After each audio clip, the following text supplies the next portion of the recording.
All right, hello, wine-drinking people. Today is April 5th, Tuesday, and we got a stellar lineup of tastings coming up for you the rest of this week. Ribera del Duero tomorrow night here at the store. We've got Alex Gamble stuff, the 07 versus 08 vintage on Friday night. Next Tuesday night, the subject of today's email, our New Zealand tasting at the Tower Club. Then next week, the Great Wine Seminar.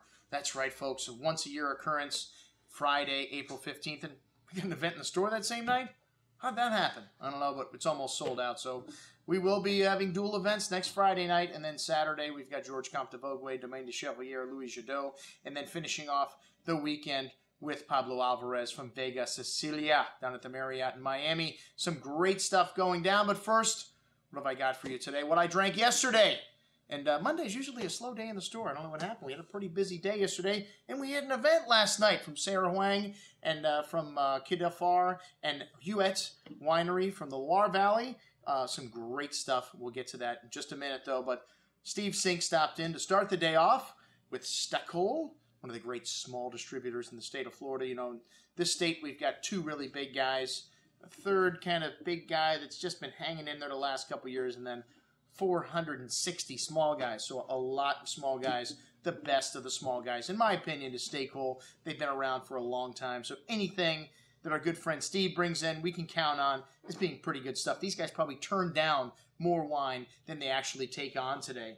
But a couple of things that we're always looking for is a good value Cabernet Sauvignon from Napa Valley. You know, the prices in Napa, the land got so expensive in the late 90s, the earlier part of the year 2000, and then all of a sudden, you know, 2008, everything started to slide and crumble. We're starting to see a lot more good value stuff coming out of Napa Valley, like this wine, the Ramspeck Cabernet Sauvignon. What a cool package, too. I mean, this does not look like a $19 Cabernet. One of the things we like about packaging like this is it makes the wine seem more expensive than it is. And, you know, we really don't care about what the package looks like. It's what's inside that's important. We don't buy pretty colored labels, but it's nice when a wine has got everything. It's good, and it's got a nice package.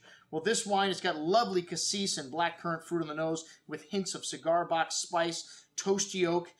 It comes to us from the folks from Bluetooth Vineyard, or that's one of the wines that they represent, Jerry Rowland and Company, and some really nice plush fruit on the tongue. Lots of that black plum and black cherry fruit showing up there. Ripe, smooth tannins, pretty big. It has nice length on the finish. A real crowd pleaser Cabernet Sauvignon with nice stuffing and tobacco and that chocolate note showing up on the finish. Excellent little buy for $19 and change. Oof. And then, I'm embarrassed to say that I think I like the Malbec better than the Cabernet Sauvignon. This doesn't happen very often that I like a Malbec from Mendoza better than a Cabernet Sauvignon from Napa in a similar price point. But this is a great producer, Tikal. This is their natural Malbec.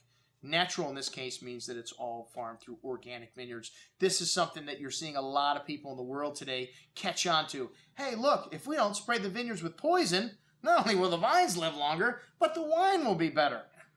Rocket science. No, it's not. But, you know, at the same time, the 70s and 80s, there was a proliferation of mildew sprays, pesticides, herbicides, all this stuff that was, you know, chemically engineered to supposedly make the vineyards better. Well, today there's a huge backlash behind producing wines with, you know, chemicals. They'd rather use natural things in the vineyard that help promote the health of the vine. Just the same as you. If we pump a bunch of antibiotics into you, pretty soon your body's not going to have the ability to fight off disease. The same thing happens to the vineyard. All right, well, this Tikal Natural Malbec, it's around 300 case production, so a tiny production wine from them. They will be growing this in the years to come, though. This wine's got a lovely blackberry and blueberry fruits in the nose, notes of toasty earth, scorched black earth, dark cocoa, espresso, fairly complex with that lovely blackberry fruit showing up again in black plum on the tongue. Nice structure, something that Malbec is sometimes missing, the back palate. This wine has it. It's got a nice long finish, good structure, notes of violet, black earth, and toasty oak going through the finish. Excellent bottle of Malbec, and like I said, for me, kind of just out-edged the Ramspeck just by a hair here at the same price level. All right, next up, we got a man with two first names, David Roberts, the French wine expert from Premier Beverage.